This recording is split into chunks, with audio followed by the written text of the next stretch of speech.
Is it because she's a blonde-haired, blue-eyed, beautiful white woman or girl? Is that why the whole world was looking for her? I don't automatically side with either person because the actual information that's being given to us is being cherry-picked to form the narrative that they want us to have. You have to admit, though, it is weird how he was missing for, 45 days, and the police searching in that park, and then 1 hour of the park being open and his parents going straight to his remains. You have to admit that that's weird. There's no inherent assumption of privacy when you're in public. Anybody can take a picture of you, anybody can film you. But them taking it to monetize it and turn it into a production is a different thing. Oh yeah, because he was trying to sound like the hero in his own goodbye letter. Because like I said, he's crazy.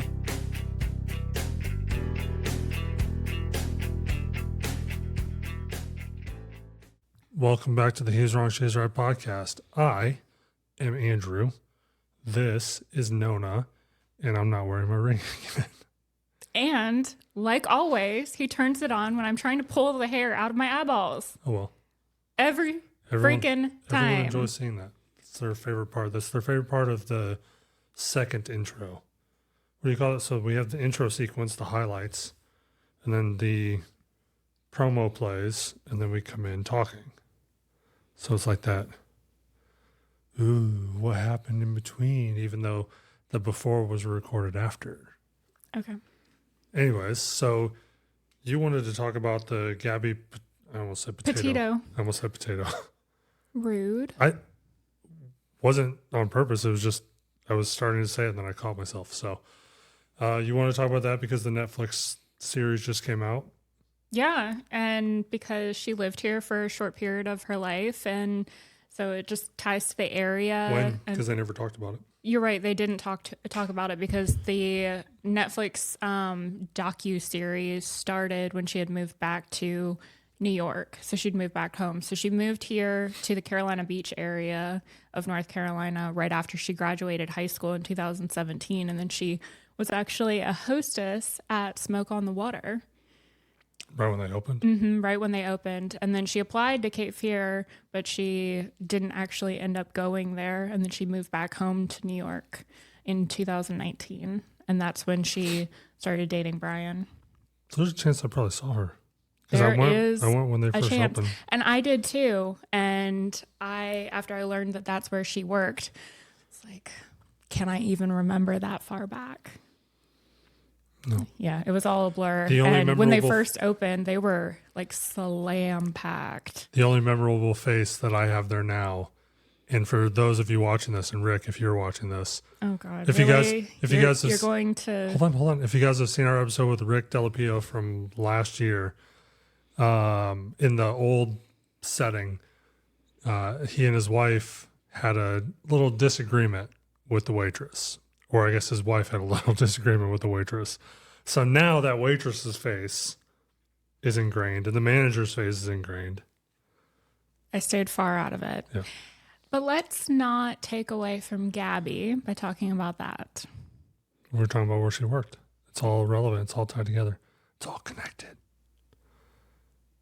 Okay. Anyways, so what was your initial takeaway from watching?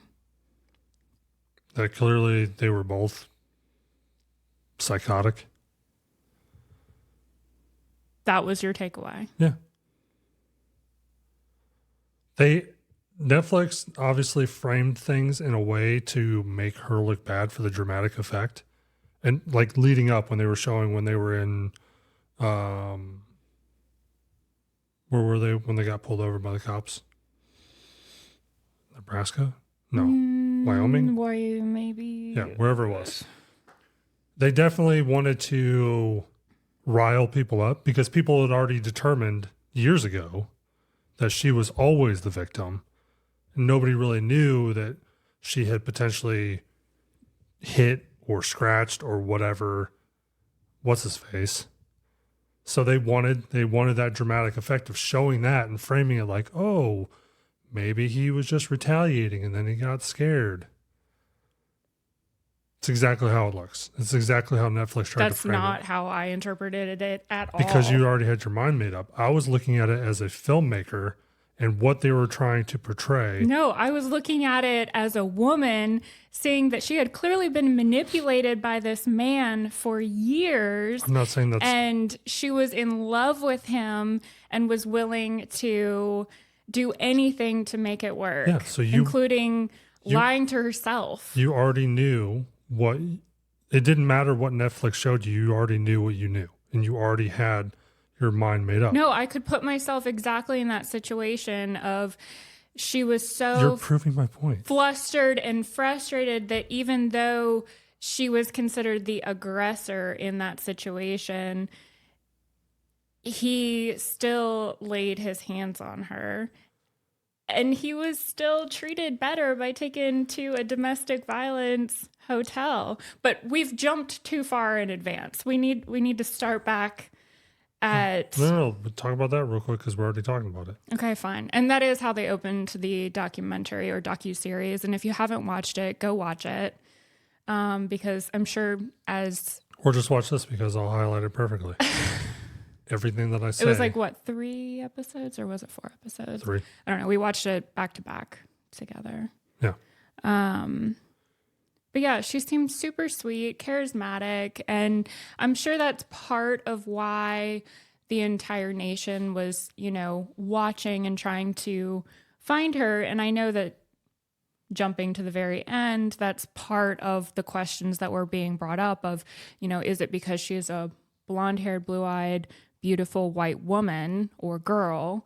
Is that why the whole world was looking for her? And then a couple of weeks later, another caravanning husband and wife on their 1-year anniversary had a very similar situation. He murdered her, and nobody knew about this. I found out about this like weeks ago. They went and their family in the news latched onto something that continued. I think TikTok had a huge role in it because people were like live streaming. And what does it always come back to? What? The exact reason why we're recording this episode. What does it come back to? Ad revenue. Oh, I was going to say the algorithm. We're not talking about the other stories because the other stories aren't going to get clicks. They're not going to get views. We're not going to make money off of it. It's exactly why the news did it. It's exactly why the TikTokers did it. It's exactly why Netflix did it. Except we're doing exactly what they're doing. We're literally doing exactly what they were doing. I was so invested in it, not because of ad revenue. I was invested in it because I genuinely wanted them to find her. And the content was being created for ad revenue. Then that's why it kept getting pushed in front of your face over and over and over again, was because I think it's because the world wanted to find her. People wanted to make money. Everyone saw that there was a trend to jump on. They probably wanted to find her too, but why didn't they care about the other person? Because it wasn't trending. Well, I'm jumping ahead on that one also. Okay, so anyway, so back to Gabby. Obviously, she lived in New York. They packed up, moved to Florida. All of that was super weird. With the mom was weird to begin with, saying like they showed some messages from her about how she was like jealous. They framed it as her being weird, but after seeing how they handled him coming back and having already hired an attorney, they were definitely well off, if not affluent in some way. They never even said what they did for a living, did they? No, they did not. Yeah, so they spent the money on what they considered one of the best attorneys. Okay. And just had the money to do that. Right. So. But the mom. Right. I'm saying that parents that are like that have a lot of money or from a lot of money, tend to overwhelmingly baby their children, even well into adulthood. They'll do anything for them. They want to coddle them. I don't think this was about money. All of it. Any girl that comes into the picture, they want to shield them from them because they know how terrible girls were when they were growing up. No, I think the mom is a narcissist. But anyway, so So, I did like how they showed her friend who she had befriended in Florida. their mutual friend, you mean? No, not the mutual friend who lived in New York. Her friend who she befriended in Florida after Okay.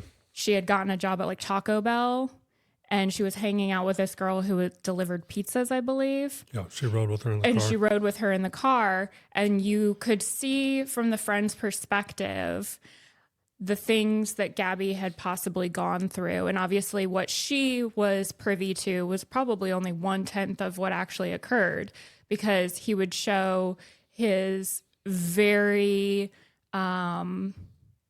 controlling and manipulative ways of like taking her driver's license, they talked about, so that she couldn't go out with her friend, taking her wallet, things like that. So those were little insights that obviously her parents didn't know about until after her death, because those were things that she had obviously hidden from her parents and tried to portray as a better relationship. But this friend showed a different insight, which it was good. And I don't know, it probably is like the only good person that was in her life other than her ex-boyfriend, which I actually don't remember what his name was. You don't remember either? No.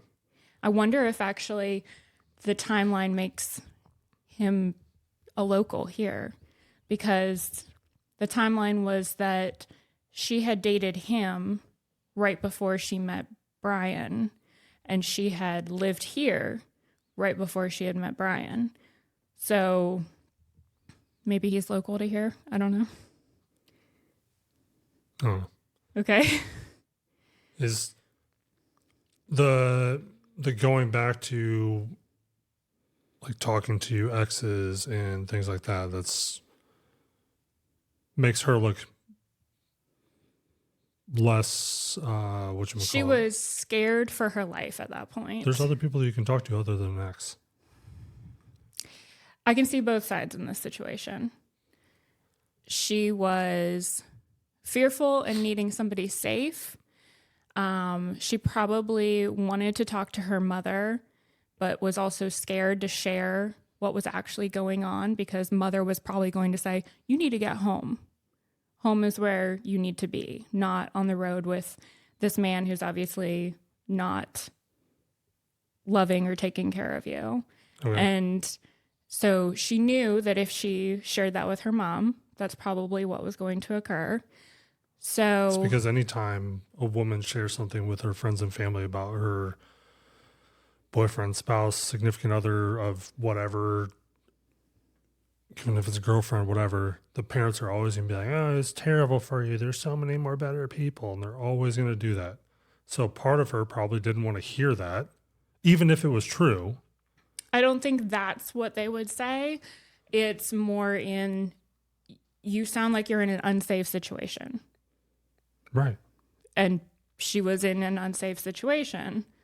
So she was coming to terms with that, but also didn't want to hear that, which is sad. Okay. I don't know. You and I have very different interpretations of what occurred. Because I don't automatically side with either person, because the actual information that's being given to us is being cherry picked to form the narrative that they want us to have.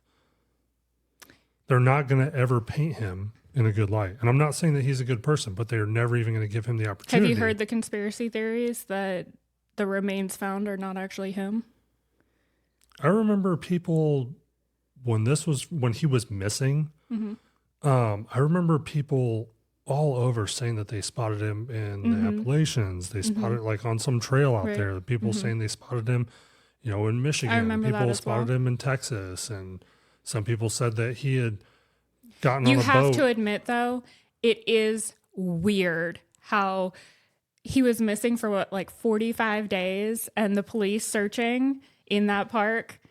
And then 1 hour of the park being open and his parents going straight to his remains. You have to admit that that's weird.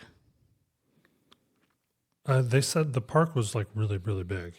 They said it was really big and it had been flooded out because of a lot of rain. Yeah. So I understand that a lot occurred in those 45 days, but it is weird that 1 hour of the park being open, they just walk right to it. Because they even said the parents knew his favorite spot. It's still weird. And it wasn't right on a trail. It was off the beaten path. Again, it's weird. I'm not saying I agree with the conspiracy theory. I'm just saying it is weird. I don't find it weird at all. The other weird thing is the dental records were identified by his brother-in-law, I believe. So it does also seem like there should be somebody else who's not a familial. The brother-in-law wouldn't have anything to do with that. He was his dentist. Oh. And apparently was his only dentist his whole life. So he was the one holding. How much older was his sister? I don't know, honestly. Yeah, so those are the only two like weird things in it. And makes you kind of go, No. But the biggest weird thing is the mom in it. I am so not down with the mom's behavior. And it is not about money. It is so much more than that. She's trying to protect her baby boy. Her baby boy that she is. You would act really weird for cash. If my child murdered somebody. But you don't know that. You don't know what story he said.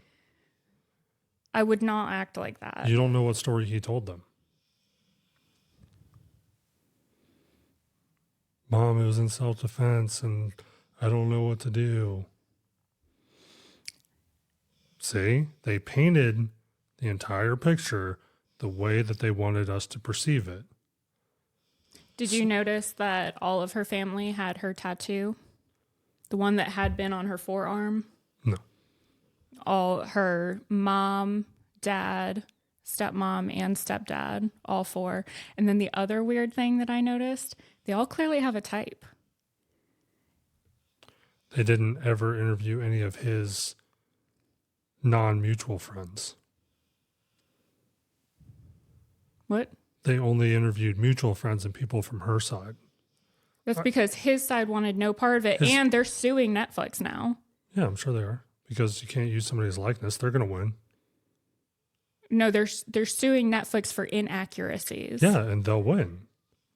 Because when you dramatize something, you do change things. They are going to win. There will probably be an out-of-court settlement. What do you guys think? I guarantee it. It probably won't even be... It probably won't even hit the news because they won't want anybody to know that happened. Somebody will probably uncover it. It'll come up on a podcast or it'll come up on somebody's blog or something. But guarantee that's what's going to happen. You can sue anybody for anything, but a good attorney is not going to take your money unless they know they're going to get paid. So I'd almost guarantee they will win.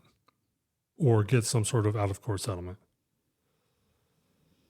You can't use somebody's likeness without their permission. So that's probably going to be part of what they're going to say. Because they would have had to ask beforehand if they could use their likeness. And they would have to sign off on that. Otherwise, they would have to blur it. They could still tell the story, but they would have to blur it. That's why back in the day, when people actually cared about that, they would have you sign a waiver for being in the background while the news is recording something. Some big productions still do that. Some big, news agencies or whatever might have you sign some sort of release, but for the most part, they go with if you're in an actual public setting, like something that is publicly owned and operated, like a park or a city street, they don't actually have to have your permission because there's an inherent I can't think of the term. It's the same reason why you can have security cameras that can record people out on the street, even though it's not your property. Okay. There's no inherent assumption of privacy when you're in public. Anybody can take a picture of you. Anybody can film you. But them taking it to monetize it and turn it into a production is a different thing. You were looking at something? Oh, I was just while we watched the docuseries, I took notes. And so I was just looking over my notes. We've jumped around so much that I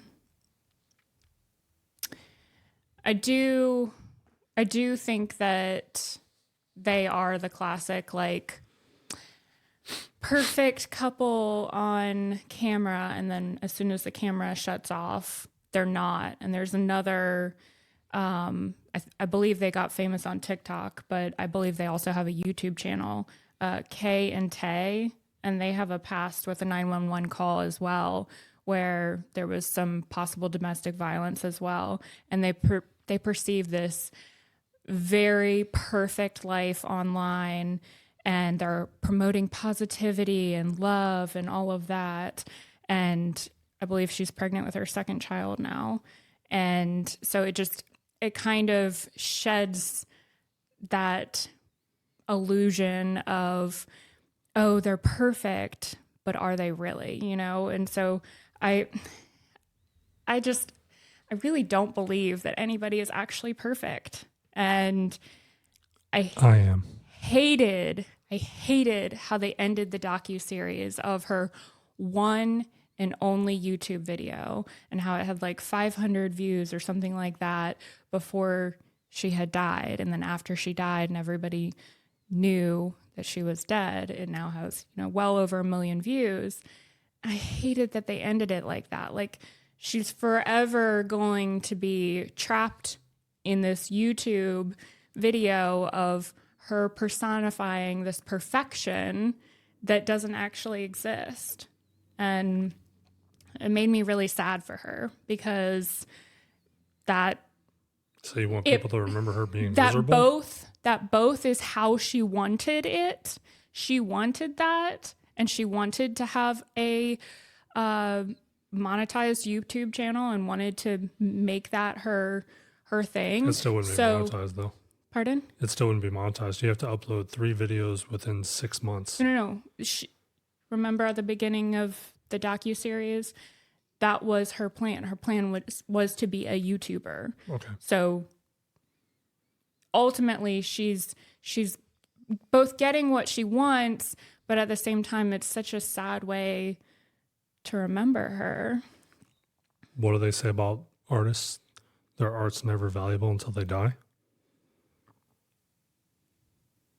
It's similar kind of thing. I mean, not to be cruel, but all of those famous painters from the Renaissance and whatever that were selling their artwork in pennies, no value, and then all of a sudden they die, and then the value of it skyrockets. Same kind of thing. Imagine if she was found, right? Alive. Or barely alive, but let's say alive and she survives. Mm-hmm. Nowhere near is monetizable. Nowhere near as much content is going to be made about it, because that's, as soon as you have that happy ending, everybody's moved on to the next thing.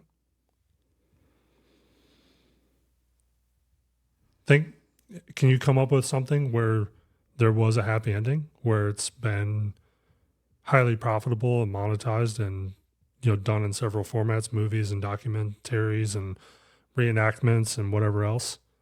Mm-mm. Exactly. The Jordan thing. The only reason, if his dad would have survived, it wouldn't have been anything. And he's famous. So yeah. This was the what I sent it to you the other day. This is the couple who he murdered his wife. I haven't seen it. He murdered his wife like on their 1-year anniversary, and they were also caravanners or van life people, whatever. And he murdered and dismembered her. And this was like roughly the same week that Brian's body was found. So middle of October. So a month after Gabby was. But I didn't hear about it until I was looking into more of Gabby stuff, knowing that we were recording this. It just did not make the news at all, because they were married and everybody thought they were happily married. It was their 1-year anniversary. Whereas, you know, Gabby, it was the scared child because it was her parents searching for her.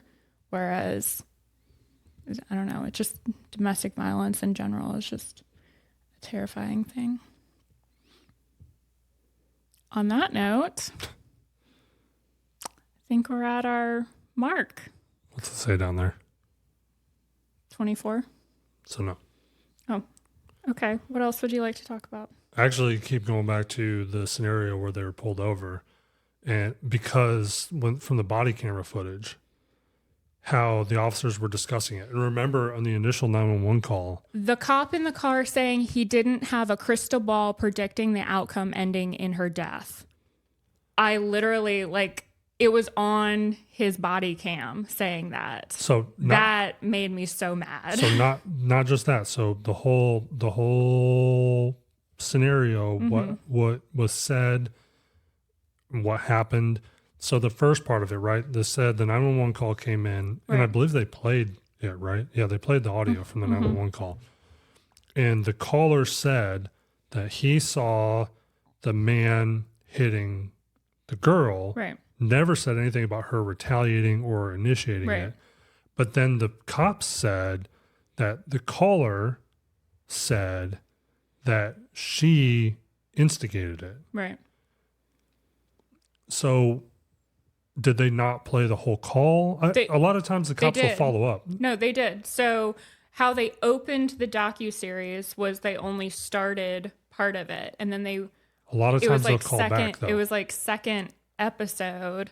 They played the whole thing and we got to see the whole thing. But they'll call back and ask for a witness statement. Sometimes they'll come to you. Sometimes you'll go to them. So we're missing actual context from No, it was on there. No, I'm not talking about the 911 call. I'm talking about whatever interaction the police had with the 911 caller. When you call 911, you don't talk to the cops, you talk to a dispatcher. Right. The cops either have to call you or you have to meet them in person somewhere, either where you are or at the station, wherever. So at some point between the 911 call and when they visited or when they pulled them over, they had to have had contact with the caller again to say, what did you see? What happened? What's your statement? They did not play that part. Yes, they did on the second episode. No, they didn't. The 911 call is not what I'm talking about. I'm talking when the police go and interview somebody, that's not a 911 call. It's probably not even recorded. There's no body camera footage. They're not recording your phone call. I'm saying I want to know the context of what was said when the cameras, the microphones, everything was off, only with the caller after the call. Because for them to go from he's hitting her and pushed her into the van to suddenly she provoked it, and then her also admitting that she provoked it, which was kind of like, I wonder if they both... She was clearly protecting him and she didn't think that there were going to be any repercussions for her saying that she had harmed him because she is like half his size. Right. So she was trying to protect him. And I wonder if they discussed that in the car. Yeah, probably. But still, at some point, they have a witness that says the same thing. Because that's how they came to that determination. That's how they decided on the course of action that they were going to take. But the other thing that I don't understand is if they're going to separate them, why not take them both to different places? Right. That she had to stay in the van and that he got to go to the hotel. Yeah. Go take a $5 shower. Yeah. Why couldn't they both be put up at separate places? If they don't have the van, what would they do? They would have to, right? Right, I guess. But because they had the van and they'd been camping anyways, it was like a normal thing. Honestly, I don't know. And that's just speculation at this point. How do you think the cops feel now? It was like 2 jurisdictions, maybe even 3. I was trying to read like the cars and stuff, but you can never really... Right. Yeah, honestly, I hope that because if you they get reprimanded at the very least. If you get park rangers or DNR or anything like that involved, those are federal officers, so it would become a federal crime at that point. But And since it did happen on federal, whatchamacallit, I believe they did say that too, right? That it was because it transpired in a federal park or national park. National park. Yeah. So it's a federal crime. Mm-hmm. You get a lot more eyes looking at you when you do something in a place like that. The other thing that I don't understand is why he moved her body so far away. And how. It's the amount of distance that he was picked up from to go back with those two people that picked him up. Mm-hmm. That's a long way to carry or drag a body. I don't know. My theory is he either saw the text message that she had sent to her mom about how she could make more money as What a about the solo. Okay, so that's the other. I hadn't gotten there yet. As a solo camp life female. But I thought that the timeline was that he had killed her first. That text message came out after. No. I'm pretty sure that lines up. How it lined. No, they talked about this in the 3rd episode. Were you not paying attention? I was paying attention. That she had sent that, and then she'd worked on editing some of her videos after. So, which had the person who was reporting on that said that lined up with several other occasions that that's like her normal routine is editing at a certain hour after she'd It was how the files were moved and saved. That's why they believed that text message to her mom was legitimately from her. They did talk about this. But if he had gone off first, how did he get back and go off again? Because it was, I believe, later that night when they probably had a blow-up fight about how she was done with him. And he probably saw that text message, probably saw the call to the ex-boyfriend, and then he probably hit her, and then she didn't die when he hit her, and so he strangled her. But why so far away? Because then he realized what he did, and he needed to cover it up. But that doesn't cover it up. That puts him in the location. I don't know. I mean, I'm not a crazy person, so only crazy people kill other people. So I can't answer that question. People kill people in self-defense all the time. They're not crazy. All the time? Yes, self-defense happens all the time. All the time. Well, he didn't kill her in self-defense. Okay. We actually don't know that, but I agree with you. So I can't answer that. His story, though, to say that she fell or whatever. Oh, yeah, because he was trying to sound like the hero in his own goodbye letter. Because, like I said, he's crazy. But that's a weird time to lie. Because he didn't want his memory to even be tainted. Even though he was confessing to a crime, he still wanted to put a spin on it. But, okay, pretend that his scenario is right. It doesn't line up with the evidence at all, though. No, but pretend. Pretend for a second that his story's right. If he left, that would basically say that she tracked him down. For that to have happened that way. For it not to have happened by the van, but to have happened where he was. Mm-hmm.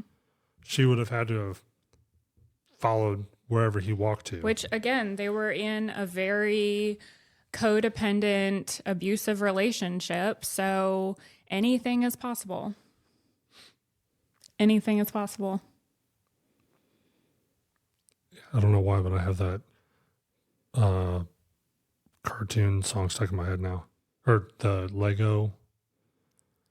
Everything is awesome. There's nothing awesome about this. When you said everything is possible, anything is possible, that's that jingle. What is wrong with you? I don't know.